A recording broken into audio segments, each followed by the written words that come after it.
네, 좋은 날입니다. 오늘은 특별히 저녁에 자선음악회가 있는 기대가 되는 그런 좋은 주일입니다. 우리가 아발 리더 시스템에서 잘 배워서 알고 계시겠지만 하나님을 사랑하는 것 세 가지를 말하면 어떻게 하는 것이 하나님을 사랑하는 것입니까? 첫째는 교회를 사랑하는 것이다. 네, 두 번째는 주의 종을 사랑하는 것이고, 세 번째는 이웃을 사랑하는 것이다. 이렇게 우리가 배웠습니다. 주의 종을, 교회를 사랑하는 것은요, 교회를 사랑하는 것이고, 또 교회의 사람으로 채우는 것이고, 교회에 또 물질로 채우는 것이다. 주의 종 사랑은요, 주의 종의 말에 순복하는 것이고, 네, 허물을 덮어주고 또 보호해 주는 것, 또요 쓸 것을 공급해 주는 것. 이웃사랑은 뭡니까? 두 가지를 말씀드리면, 첫째, 이웃의 잘못을 용서해 주는 것입니다. 두 번째는 이웃에게, 가난한 이웃이죠, 나누어 주는 겁니다. 가난한 이웃에게 나누어 주는 것이 이웃사랑인데, 누가 우리의 이웃이냐라고 할 때 누가복음 10장에 보게 되면 여리고로 내려가다가 강도 만난 자 이야기가 나오죠. 거기 보게 되면 어떤 사람이 우리의 이웃입니까? 강도 만난 자가 우리의 이웃이다. 강도 만난 자, 소외되고 병들고 갇히고, 그리고요, 가난한 이웃, 그들이 우리의 이웃이라고 주님은 말씀하고, 그들을 섬겨라, 도와라, 이렇게 말씀하고 있습니다. 가난한 자와 나누는 것, 이것이 바로 이웃사랑일지인데, 나눈다, 가난한 사람과 나눈다 할 때 다른 표현으로 말하면 구제한다는 의미도 되겠습니다. 그래서 이 시간에는 마태복음 6장 1절부터 4절 본문으로 구제에 관한 교훈, 이런 제목을 함께 은혜 나누겠습니다. 구제는요, 첫째, 하나님의 명령이며, 하나님의 명령 안에는 뭐가 따릅니까? 상과 벌이 따르죠. 구제는 하나님의 명령이며 상과 벌이 따릅니다. 구제는 어떻습니까? 선택입니까? 명령입니까? 선택이 아니고 명령이죠. 영생의 말씀 안에 들어있는 하나님의 명령입니다. 그래서 내가 하고 싶어서 하고 하기 싫으면 안 해도 되는 것이 아니라 의무적으로 해야 되는 겁니다. 그래서 있는 사람은 있는 대로, 없는 사람은 없는 대로 이게 해야 되는 것이 구제라는 것이죠. 자, 신명기 15장 10절을 한번 보겠습니다. 명령인지 아닌지. 신명기 15장 10절입니다. 너는 반드시 그에게 구제할 것이요, 구제할 때에는 아끼는 마음을 품지 말 것이니라. 이로 인하여 내 하나님 여호와께서 내 범사와 내 손으로 하는 바에 내게 복을 주시리라. 아멘. 너는 반드시 그에게 구제할 것이요. 반드시 구제하라고 말씀합니다. 명령이죠. 구제를 해도 된다, 안 해도 된다, 그게 아니고 반드시 구제할 것이요, 명령입니다. 구제할 때는 아까운 마음 품지 마라, 아끼는 마음 품지 마라. 명령에는 반드시 뭐가 따릅니까? 거기에 대한 대가가 따르죠. 그래서 이 명령을 지키게 되면 네 범사에 네 손으로 한 모든 것에 뭘 주시겠다요? 복을 주시겠답니다.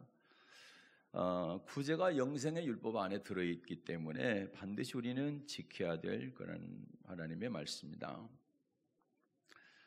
하나님의 명령에는 반드시 거기에 대한 대가가 따르죠. 명령을 지키는 사람과 명령을 지키지 않는 사람, 상과 벌입니다. 마태복음 6장 2절입니다. 오늘 본문 말씀이죠. 마태복음 6장 2절 한번 볼까요? 그러므로 구제할 때에 외식하는 자가 사람에게 영광을 얻으려고 회당과 거리에서 하는 것 같이 너희 앞에 나팔을 불지 말라.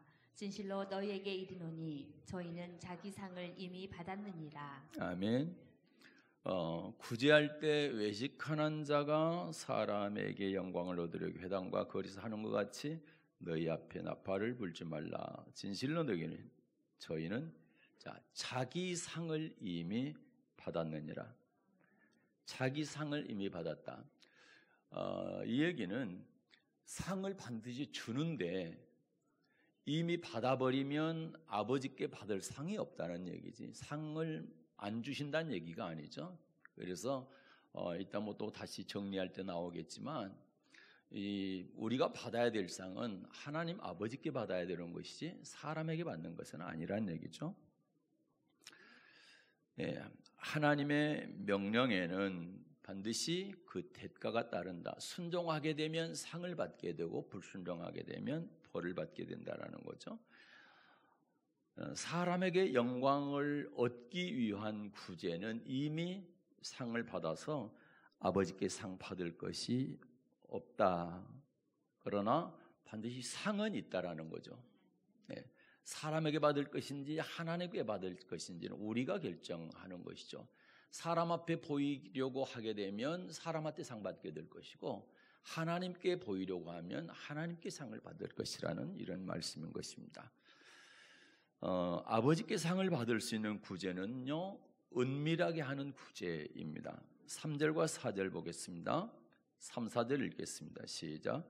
너는 구제할 때에 오른손에 하는 것을 왼손이 모르게 하여 내 구제함이 은밀하게 하라.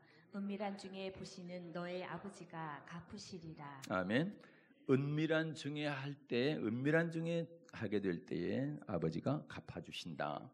그 말씀합니다. 그러므로 여러분, 구제할 때는요, 나팔 불지 말라는 말은 뭡니까? 온 세상 떠들면서 소문내지 말라는 겁니다. 그래서 조용히 하라는 겁니다. 구제에서 상을 받는다, 복을 받는다라고 할 때 정말로 성경에 그런 복 받은 사람들이 있는지를 한번 찾아보도록 하겠습니다. 욥바라고 하는 곳에 다비다라고 하는 여인이 있었습니다. 이 여인이 병들어 죽었습니다. 죽게 된 것이 아니라 죽었습니다. 그러자 그 여인을 다락에 뉘어놓고 가까운 루다에 있는 베드로 사도에게 연락을 합니다. 그래서 베드로 사도가 왔습니다. 베드로가 무릎을 꿇고 시체를 앞에 두고 무릎 꿇고 기도합니다. 그러면서 선포하죠. 다비다야 일어나라. 그랬더니 이 여인이 눈을 뜨고 일어나서 앉게 됩니다. 온 욥바에 다비다가 살아났다는 그런 소문이 나게 되고 많은 사람들이 예수를 믿게 되는 놀라운 역사가 일어납니다. 죽었다 살아난 이 다비다는 평상시 어떤 사람이었을까요? 사도행전 9장 36절을 보겠습니다. 사도행전 9장 36절입니다. 욥바에 다비다라 하는 여제자가 있으니 그 이름을 번역하면 도루가라. 선행과 구제하는 일이 심히 많더니. 아멘. 죽었다 살아난 이 다비다, 이분은 어떤 분이었어요?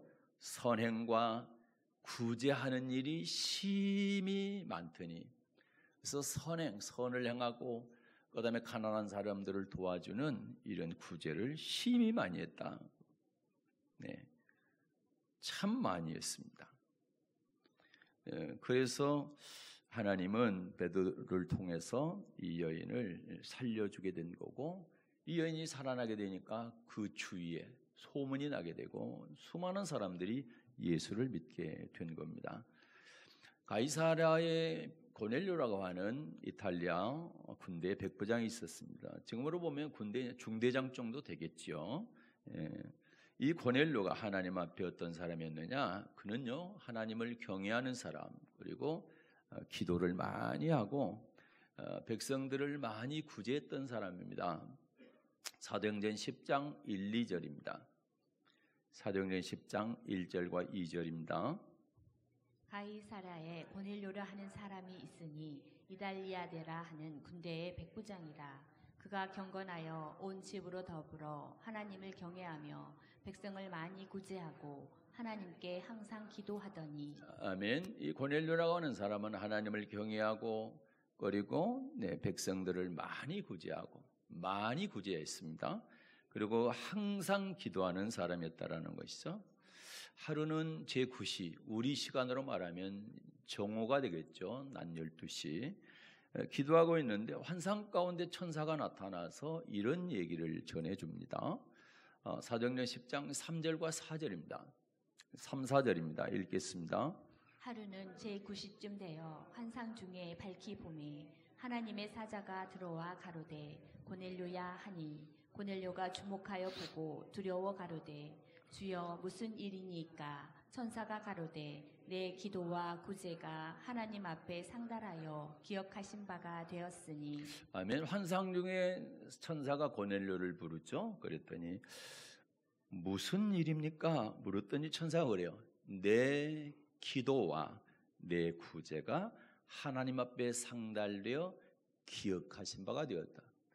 여러분, 우리가 복을 얘기할 때 어떤 복이 가장 큰 복일까요? 네, 뭐 많은 복이 있겠지만 하나님께서 내가 하는 행동 일거수일투족 보시고 내가 하는 기도 다 들으시고 그걸 기억해 준다고 한다면 그보다 더 큰 복이 어디가 있겠습니까? 네, 저는 그렇게 생각을 합니다. 내 기도와 구제가 하나님 앞에 상달되었다. 하나님 그걸 다 들으셨다는 겁니다. 그리고 기억하고 계신다라는 거예요. 정말 이런 복을 받기를 주님의 이름으로 축복합니다. 하나님께서 여러분이 하는 모든 구제 그리고 여러분이 올려드리는 모든 기도 다 들으시고 기억하는 바 되기를 예수님의 이름으로 축복합니다. 네, 하나님이 고넬료에게 욥바에 있는 베드로를 청해서 그를 통해서 말씀을 들으라. 그래서 이제 베드로를 청해서 말씀을 듣게 되고요. 그리고 말씀을 듣는 중에 온 집에 뭐가 임합니까? 성령이 임하게 됩니다. 성령이. 지난 시간에 마태복음 7장 그다음에 누가복음 11장에서 우리가 본 것처럼 기도할 때 하나님이 좋은 것 주신다. 그러면 하나님께서 기도할 때 가장 좋은 걸 그 좋은 게 뭐냐? 성령입니다. 그래서 하나님께서 고넬료의 구제와 기도를 상달하시고 기억하시고 베드로를 보내서 그 집에 뭐가 임하게요? 성령이 임하게 가장 귀한 선물을 그에게 주신 겁니다. 그런데 여러분, 나는 간혹 가다가 우리 성도들 가운데도 성령을 받고 기도를 안 하는 사람들 보면 참 안타까워. 네, 그 귀한 하나님의 능력, 선물인데 축복이죠.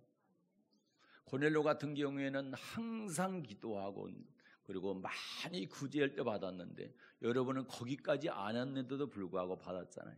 그럼 얼마나 귀합니까? 그리고 감사합니까? 그래서 성령 세례도 받을 때 고생하고 받아야 귀한 줄 알아요. 어떤 사람들은 쉽게 손 얹었는데 10분도 안 돼서 받는 사람들은 귀하게 안 여기는 것 같더라고. 그런데 여러분, 네, 내가 고생하고 사모하고 저도 뭐 꿈에 2번이나 방언을 했는데 깨보니까 안 되더라고.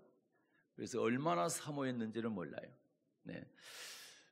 그런데 이 귀한 성령을 받고도 기도하지 않는다면 하나님께서 좋아하실 수가 없는 겁니다. 나는 여러분 성령 받으신 여러분 다 기도하시길 바랍니다. 아직 받지 못하신 분들은 하나님께서 가장 좋은 것이 바로 성령이기 때문에 하나님께서 주시는 가장 좋은 것이 성령이기 때문에 성령을 사모하시고 꼭 받으시고 성령으로 기도하셔서 성령 충만한 여러분 되시기를 바랍니다. 네, 고넬료의 가정에 임한 성령 한번 보겠습니다. 사도행전 10장 44절과 45절입니다. 사도행전 10장 44, 45절입니다.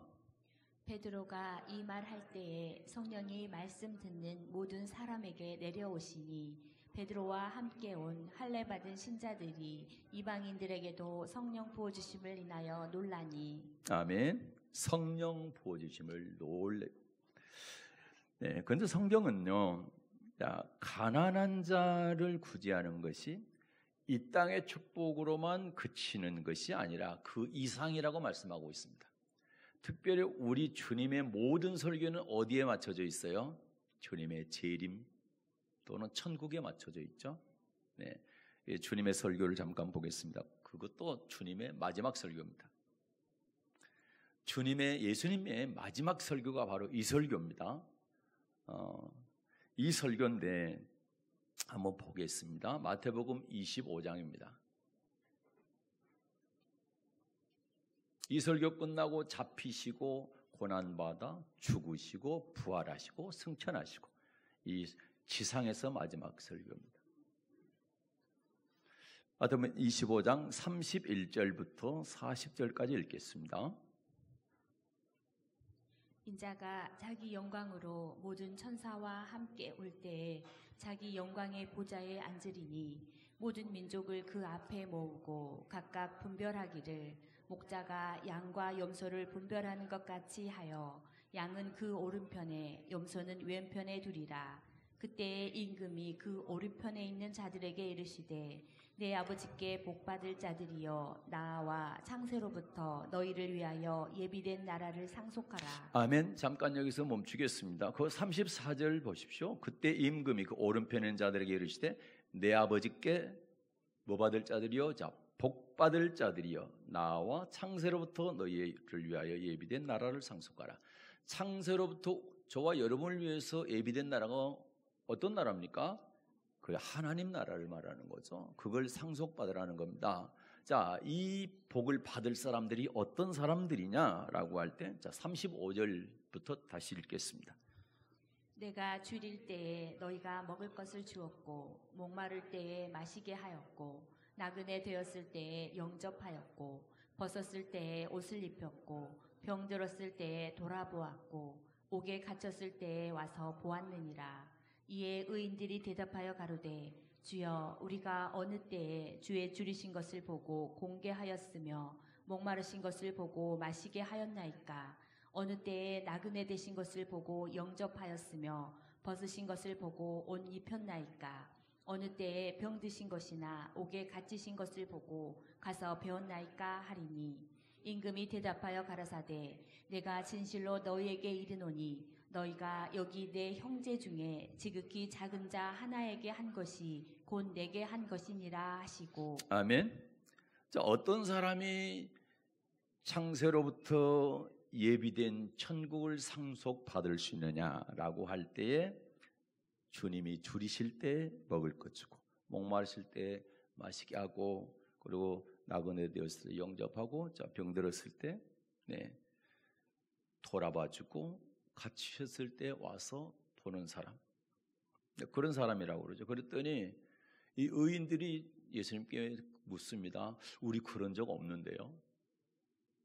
우리가 주님께 그런 적 없어요. 그랬더니 주님이 그러시죠.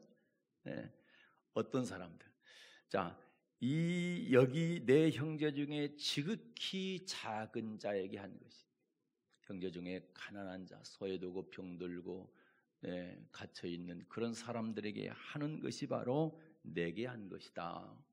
그 사람이 천국을 상속받게 될 것이다. 이렇게 말씀합니다. 그렇다고 한다면 저와 여러분은 이것이 예수님의 마지막 설교니까 중요한 설교죠. 뭐 다른 설교 중요하지 않은 설교가 없지만 중요한 설교입니다.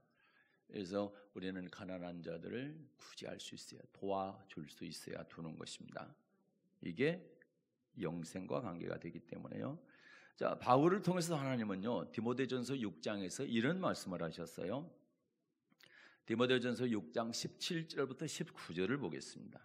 디모데전서 6장 17절부터 19절입니다.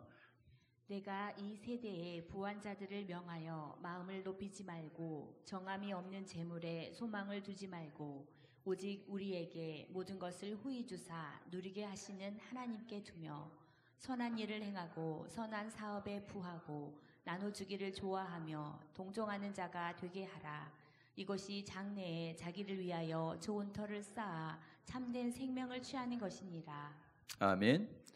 자, 내가 이 세대의 어떤 사람이요? 부한 자들입니다. 부한 자들을 명하여입니다. 마음 높이지 마라, 교만하지 말라는 거죠. 자, 그리고 정함이 없는 재물에 소망 두지 말라. 이 땅에 살 때 재물에 소망 두지 말고 누구한테요? 자, 하나님한테 소망을 두라는 얘기입니다.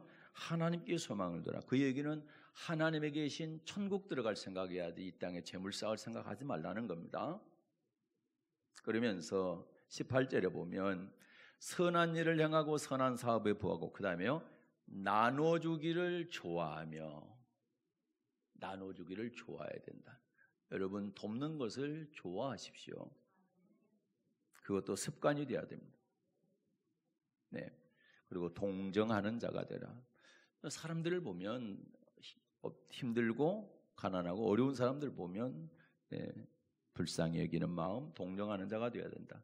왜 이것이 중요하냐? 19절 다시 읽겠습니다. 19절만 시작. 이것이 장래에 자기를 위하여 좋은 터를 쌓아 참된 생명을 취하는 것이니라. 아멘. 이것입니다.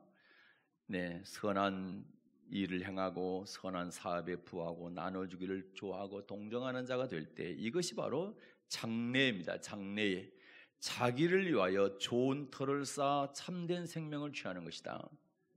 이 땅에 참된 생명이 있을까요? 영원한 생명이 없습니다.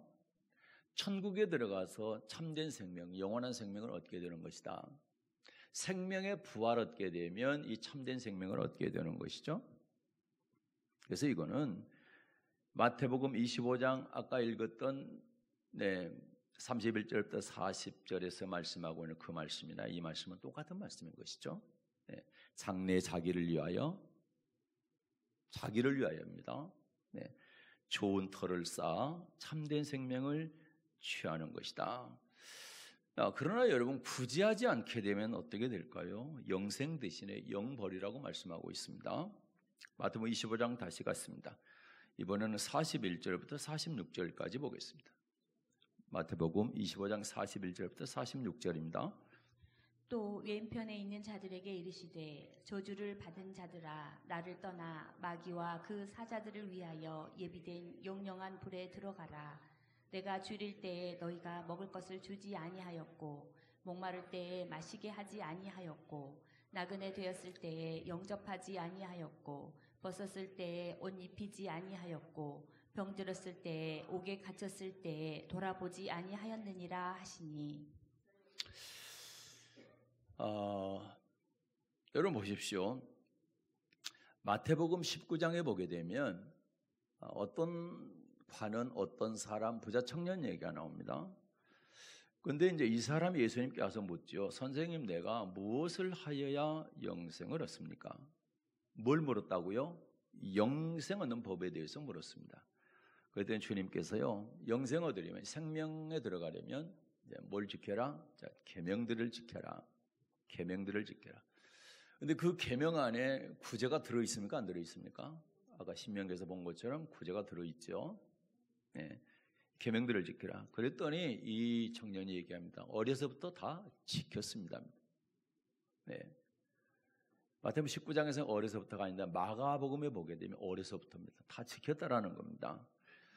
그러면 다 지켰는데 뭐가 부족합니까? 그때 주님께서 얘기합니다. 말씀하시죠. 마가복음에 보게 되면 그를 사랑하사입니다. 그를 정말 사랑하기 때문에 그 말씀을 해 주시는 거죠. 네 소유를 팔아서 자 가난한 자들을 주라. 가난한 자들을 주라. 그리하면 자 하늘에서 내 보화가 있으리라. 네가 이 땅에서 가난한 자들을 섬기게 되면 하늘에서 그걸 다 받게 된다는 거예요. 네. 하늘에서 받으려면 하늘나라 가야 돼요? 지옥에 가야 돼요? 하늘에서 받으려면 하늘나라 가야죠. 그래 얼마나 대단합니까? 그래서 창세로부터 예비된 그 천국을 상속받는다는 얘기가 그 얘기. 그런데 우리가 어려서부터 많은 말씀들을 들었지만 이거 구제 안 했다고 천국과 지옥으로 나눠진다 하면 그거 참 말도 안 되는 소리가 있는데 이게 예수님의 설교인데 이거 어떻게 해야 되는 겁니까 도대체? 예. 예수님이 영생의 주인이신데 천국의 주인이신데 그분의 말씀을 안 들으면 어떻게 하는 거예요? 그래서 여러분 내가 알고 있는 지식과 상식과 배웠던 거 그런 게 나를 가로막는다면 그걸 과감히 버릴 수 있기를 바랍니다. 그리고 하나님의 말씀을 취할 수 있기를 바랍니다. 그게 말씀 듣는 자세인 것입니다. 네. 내 생각과 안 맞으니까 하나님 말씀 틀리다. 이런 교만이 어디가 있습니까? 내가 하나님보다 더 높다면 그렇게 말할 수가 있지만 조물주신 창조신 하나님의 말씀을 내 생각과 다르니까 틀리다고 얘기한다면 이보다 더 교만한 인간이 어디가 있겠냐 이 말입니다. 이 청년이요, 예수님께서 네 수입 팔아서 가난한 자들을 주고 그리고 나를 쫓으라 하니까 어떻게 했습니까? 제가 재물이 많음으로 이 말씀을 듣고 예수님의 이 말씀을 듣고 어떤 말씀이요? 가난한 자 나눠주라고 하는 그 말씀을 듣고 어때요? 근심하며 예수님을 떠났다. 예수님을 따라야 됩니까? 예수님을 떠나야 됩니까? 나는 여러분 가운데 한 사람도 빠짐없이 떠나는 사람 없이 다 쫓는 사람들 되시길 바랍니다. 떠난다는 얘기는 예수님을 버린다는 얘기잖아요. 이런 일이 있어서는 안 돼. 그럼 그 결과가 어떻게 됐을까요? 예수님 말씀 듣지 아니하고 예수님 떠났어요. 그 결과가 어떻게 됐을까요? 예수님께서 제자들에게 이런 말씀을 하시죠. 마태복음 19장 23절과 24절입니다. 마태복음 19장 23절과 24절. 예수께서 제자들에게 이르시되 내가 진실로 너희에게 이르노니 부자는 천국에 들어가기가 어려우니라. 다시 너희에게 말하노니 약대가 바늘귀로 들어가는 것이 부자가 하나님의 나라에 들어가는 것보다 쉬우니라 하신대. 아멘. 약대가 낙타인데 낙타가 얼마나 큽니까? 바늘귀는 얼마나 합니까? 바늘귀는 제가 어렸을 때는 실 껴였는데 지금 못 껴요. 네. 그렇게 작아. 눈으로 잘 보이지도 않아, 구멍이. 그러면 낙타가 바늘귀 들어갈 수 있어요? 없어요? 들어갈 수가 없죠. 이건 불가능하다는 얘기입니다. 그런데 부자는 무조건 그러냐? 그 얘기가 아니고 이 청년처럼 주님께서 요구하실 때 그리고 가난한 자 나눠주라 할 때 그걸 순종하지 아니하고 그 말 듣기 싫으니까 그거 행하기 싫으니까 주님 떠나는 사람들을 얘기하는 겁니다. 그래서 나는 여러분 부자 되십시오. 부자 되시되 나눠주라 이 말입니다. 그래서 제가 기도할 때 그러죠. 헌금 기도할 때 제가 자주 하는 기도가 뭡니까? 자, 하나님은 심는 자에게 심을 씨와 먹을 양식을 준다 그러죠. 그렇게 기도하잖아요. 그게 성경에 있는 말씀인데 심을 씨는 뭡니까?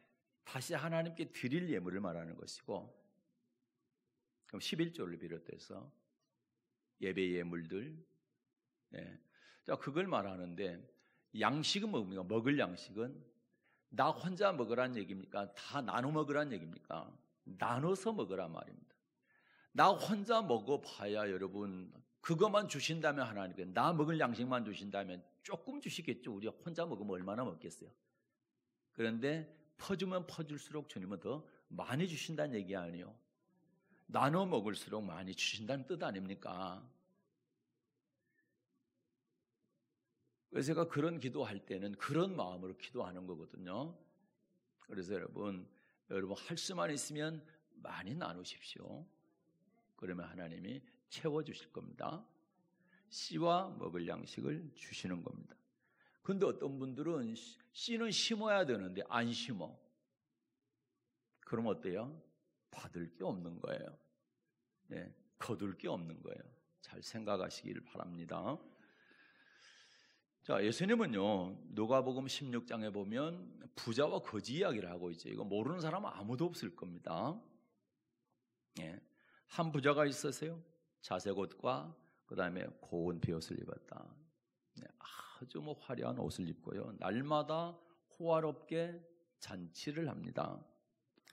그런데 그 집, 부잣집 대문에 나서라라고 하는 거지가 있습니다. 이 거지가 배가 고픕니다. 그래서 배를 뭘로 채웁니까? 부잣집의 상에서 떨어지는 부스러기 먹고 삽니다. 그리고 몸에는 종기가 나서요. 개가 그걸 핥아줍니다. 그 정도로 가난하고 참 또 병도 들어있지요. 그리고 친구라고는 개입니다. 자, 그런데요. 두 사람이 다 죽었습니다. 부자도 죽고 거지도 죽고요. 근데 결과가 어떻게 됩니까? 거지는 딱 죽으니까 자, 누가 모시러 옵니까? 영접하러? 천사들이. 성경은 그렇습니다. 천사들에게 받들렵니다. 천사들이 영접해서 모셔갔다, 받들어 갔다는 얘기입니다. 그런데 부자는 어떻게 했어요? 부자는 음부의 불꽃 가운데 고통당한다. 그러면 받들어서 모셔서 갔을까요? 끌어갔을까요? 네, 조금만 생각해 보면 보이잖아요. 다 눈으로 보이잖아요. 고통 받고 있죠, 음부에서 부자가. 그런데 멀리 보니까 나사로가 아브라함의 품에서, 낙원이죠, 아브라함 품에서 편히 안식하고 있는 거예요. 그래서 아브라함에게 부탁을 합니다. 자, 저 나사로를 통해서 물 한 방울만 손끝에 찍어서 내 혀를 적셔달라는 겁니다. 그런데 안 된다라는 겁니다. 한 번 낙원 음부 갈라지게 되면 절대로 오갈 수가 없다라는 거예요. 네. 그리고 음부라는 것은 물 한 방울 마실 수 있는 그런 자유가 없고 그게 허락이 안 되는 곳이다. 우리가 금식을 40일까지도 할 수 있는데 물 없이는 거의 불가능에 가깝습니다. 물론 특별한 경우 할 수가 있겠지만 거의 힘듭니다. 물이 있어야 해요. 그런데 이 물 한 방울을 찍어서 혀를 적실 수 없다고 한다면 이게 하루 이틀이 아니고 영원하다고 그러면 이 사람의 고통은 얼마나 크겠냐 이 말입니다. 여기서 또 하나 알아야 될 것은 두 사람이 죽었다라는 얘기가 육체를 떠났다는 얘기잖아요. 그들의 영혼이 낙원에 갔고 음부에 간 거죠. 그러면 부자의 영혼이 음부에 갔는데 영혼이 고통을 느껴요, 못 느껴요? 느낀다라는 거죠. 육체를 떠난 영혼이 고통을 느낀다라는 거예요. 그러면 영원토록 그 고통을 어떻게 당하느냐는 얘기입니다. 그래서 절대로 음부 그리고 천년왕국 이후에는 지옥이 되겠죠. 거기는 절대로 가서는 안 된다. 여러분, 그래서 제가 날마다 기도하는 게 여러분과 여러분의 가족들 절대 지옥 가면 안 된다. 꼭 구원받아 천국 가야 된다라고 날마다 기도하는 겁니다. 그러면 이 부자가 음부에 들어간 이유가 뭐냐 말입니다. 음부에 들어간 이유가 구제가 전부는 아니에요. 마태복음 25장만 봐도 구제가 전부는 아니고 기름 준비도 해야 됩니다. 기름 준비하려면 기도해야 되고 또 순종하지 않고 기도하면 기도 응답 안 되죠. 순종하면서 기도해야 돼. 그래야 기름 준비가 되는 것이고 또 뭡니까? 또 하늘에 달란트 남긴다는 얘기가 하늘에 쌓는 걸 말하죠. 자, 그것도 해야 됩니다. 그러나 이 세 번째 아까 마태복음 25장 31절부터 46절까지의 그 말씀처럼 가난한 자를 구제해야 돼요. 네. 그런데 이 부자는 어떻습니까? 자기 집 앞에 있는 거지 따뜻한 밥 한 공기 주지 않고 자기 집 상에서 떨어지는 부스러기 먹고 살고 있는 그거를 돌아보지 않았다라는 거 아닙니까? 전부는 아니지만 이것도 해당이 된단 말입니다. 이 부자에게. 누가복음 16장 전체가 물질에 관한 말씀이기 때문에 그런 물질로 섬기지 않았다는 것은 맞잖아요. 그래서 주님은요, 사람들을 대접할 때 뭐 점심을 대접하든 저녁을 대접하든 가난한 자들을 대접하랍니다. 자, 내가 대접했는데 저 사람이 나한테 갚으면 나는 하늘에서 받을 상이 없다. 내가 대접을 했는데 그 사람이 나한테 갚을 수 없게 되면 부활 때에 하나님이 갚아주신다. 정말 놀라운 이야기입니다. 정말 충격적인 이야기입니다. 자, 누가복음 14장 한번 가서 볼게요. 누가복음 14장 12절부터 14절을 보겠습니다. 또 자기를 청한 자에게 이르시되 내가 점심이나 저녁이나 베풀거든 벗이나 형제나 친척이나 부한 이웃을 청하지 말라. 두렵건대 그 사람들이 너를 도로 청하여 내게 갚음이 될까 하라. 잔치를 배설하거든 차라리 가난한 자들과 병신들과 저는 자들과 소경들을 청하라. 그리하면 저희가 갚을 것이 없는 거로 내게 복이 되리니 이는 의인들의 부활 시에 내가 갚음을 받으림이니라 하시니라. 아멘. 자, 네가 점심이나 저녁을 베풀려거든 대접하려거든 어때요? 네 친구나 형제나 그다음에 친척이나 부한 이웃 잘 사는 사람 그 사람 대접하지 말고 어떻게 하라고요? 차라리 가난한 자들 그다음에 장애인들 또 전원자들 또 소경들 시각장애인이죠. 이런 사람들을 청하라는 겁니다.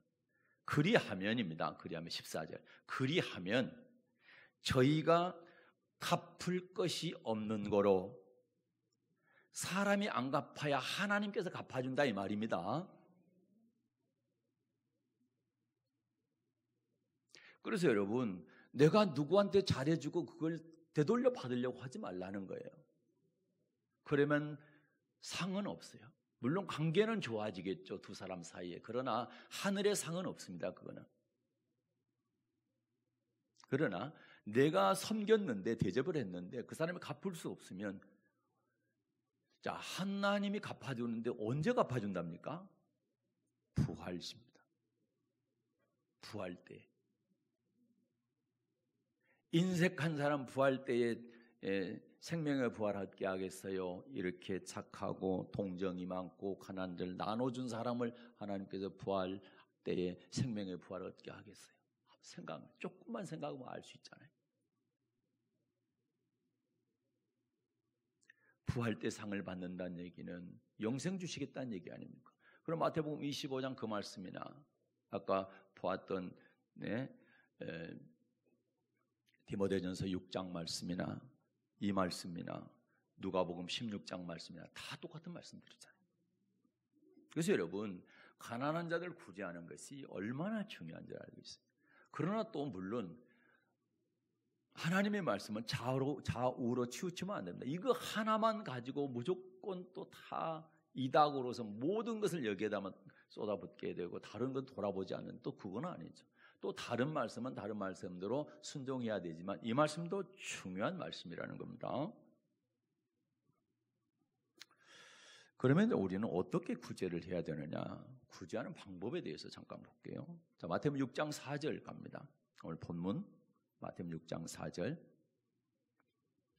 내 구제함이 은밀하게 하라. 은밀한 중에 보시는 너의 아버지가 갚으시리라. 아멘. 사람에게 보이려 하면은 그거는 사람에게 칭찬 듣고 사람에게 상 받고 그러니까 하나님이 갚아 주시지 않지만 이미 상 받았으니까. 그러나 은밀한 중에 하게 되면 은밀한 중에 보시는 하나님께서 갚아 주실 거라는 거죠. 이게 우리 주님이 우리에게 가르치는 말씀. 그럼 은밀하게 한다는 말이 뭔 말이냐? 은밀하게 한다. 첫째는 1절부터 3절을 보게 되면 사람에게 보이게 말고 하나님께 보이게 하는 거예요. 은밀하게 하는 겁니다. 그러면서 자 3절 볼까요? 3절. 너는 구제할 때에 오른손에 하는 것을 왼손이 모르게 하라. 아멘. 자, 이게 바로 은밀하게 하는 겁니다. 오른손이 하는 것을 왼손이 모르게 해라. 이게 은밀하게 하는 거예요. 그러면 오른손이 하는 것을 왼손이 모르게 은밀하게 한다는 그 의미가 뭘까요? 자, 이렇게 하는 것이 오른손이 하는 걸 왼손이 모르게 하는 은밀한 구제다. 마태복음 10장 42절 이렇게 하는 겁니다. 마태복음 10장 42절.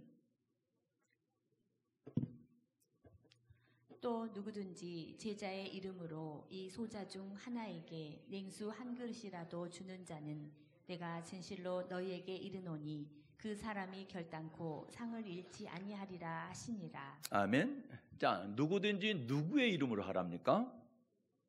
제자의 이름으로. 제자의 이름으로 소자 중 하나에게 냉수 한 그릇이라도 주는 자는 절대로 상을 잃지 않는다. 그래서 작다고 안 하고 크다고 하고 이게 아니고 작은 것도 하시라 이 말이에요. 아무리 작은 거라도 은밀하게 하면 누구 이름으로? 제자의 이름으로, 사도의 이름으로, 주의 종의 이름으로 하라는 겁니다. 내 이름으로 하지 말고. 이게 모르게 하는 것이다. 오른손 하는 거 왼손이 모르게 하는 거. 여러분, 내가 직접 하게 되면 아무리 왼손이 줬다고 해도 오른손이 알죠. 오른손으로 줬어도 뒤에다 왼손을 숨기고 오른손을 줬어도 모를 리가 없지. 그렇죠? 그래서 그 뜻이 아니란 얘기죠. 네 이름으로 하지 마라. 주의 종의 이름으로 해라. 우리 교회도 그런 분들이 계시더라고. 특정인 정말 돕고 싶어요. 그럼 본인이 안 하고 교회에서 목사님이 대신 전달해 주세요. 이런 분들이 계시더라고. 잘하는 거예요.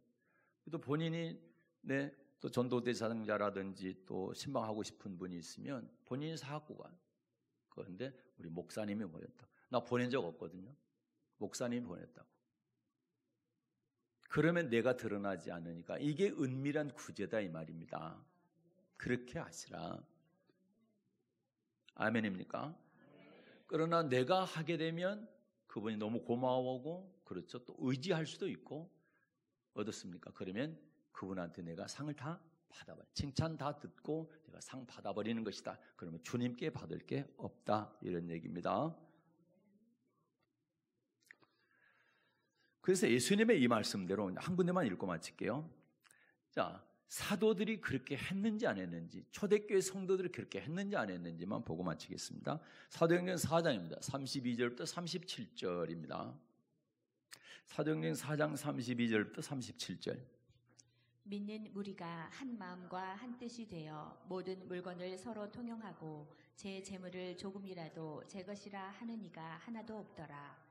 사도들이 큰 권능으로 주 예수의 부활을 증거하니 무리가 큰 은혜를 얻어 그 중에 핍절한 사람이 없으니 이는 밭과 집 있는 자는 팔아 그 판 것의 값을 가져다가 사도들의 발 앞에 두매 저희가 각 사람의 필요를 따라 나눠 주미러라. 구브로에서 난 레위 족속인 이 있으니 이름은 요셉이라.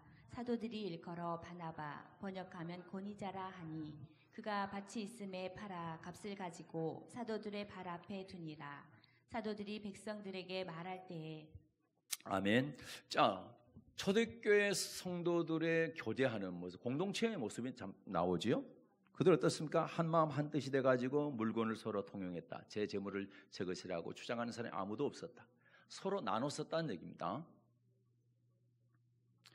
자, 그러면서 예수님의 부활에 대해서 증거했고요. 그래서 그 초대교회 공동체 안에는 핍절한 사람이 없었다. 왜 그랬느냐? 밭과 집을 팔아서 그걸 다 나눠주게 됐는데, 자, 밭과 집을 팔아서 그 판 값을 어디다 두었습니까?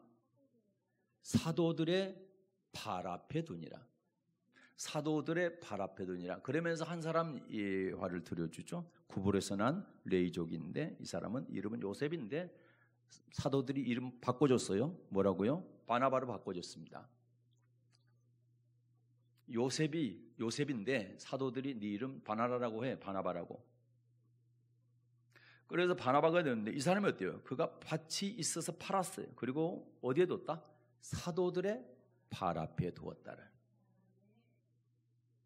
그러면 사도들이 형편에 따라서 사정에 따라서 이것을 나눠줬다. 필요에 따라서 그렇게 한 겁니다. 이게 오른손이 하는 게 왼손이 모르는 그런 말씀과 일치하는 그런 말씀인 것입니다.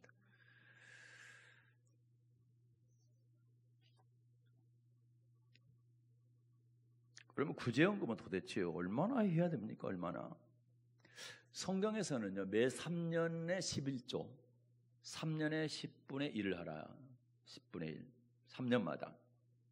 저축해가지고 분기시 없는 내인들, 그 다음에 객들, 그 다음에 고아와 가부, 가난한 자들에게 배부르게 해줘라. 그러면 3년마다 11조니까 이제 이것을 1년 따지고 그 다음에 월로 따지면은 한 30분의 1 정도를 하라는 얘기입니다. 이것은 정기적으로 평상시에 하는 것이 내 월급의 30분의 1 정도를 구제연금으로 하라는 얘기입니다. 그 말씀은 신명기 14장에 찾아보시기를 바라고. 그리고 이제 예수님이 아까 부자 청년한테 뭐라고 그랬어요? 자, 너 팔아가지고 가난한 나눠주고 나를 쫓으라 그랬죠. 예수님이 요구하실 때 드리는 겁니다.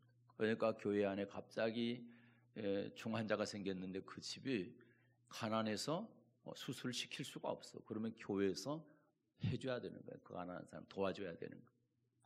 뭐 나라적으로도 보게 되면 홍수가 난다든지 또 지역적으로도 뭐 또 지진이 난다든지 뭐 이런 또 뭐 작년 같은 경우에는 저쪽에 중동 쪽에 뭐 했습니까? 전쟁이 일어나죠. 러시아하고 어디입니까? 우크라이나 어디지? 거기 전쟁. 전쟁이 일어나면 전쟁 고아가 발생하고 뭐 이런 일들이 있잖아요. 그렇게 하면 그것 구제하자 할 때 그때 이제 주님께서 요구하시는 것이기 때문에 그때 하면 되는 거예요. 그렇게 할 수 있기를 바랍니다. 그래서 시간이 짧아서 다 볼 수는 없겠지만 반드시 하나님의 명령 안에는 거기에 따른 대가를 주시죠. 명령, 그 다음에 성취입니다. 명령대로 하면 거기에 대한 대가를 반드시 이루어 주신다라는 거예요. 그러나 불순종할 때는 불순종에 대한 대가도 따르기 때문에 여러분 꼭 명심하셔서 순종할 수 있기를 바랍니다.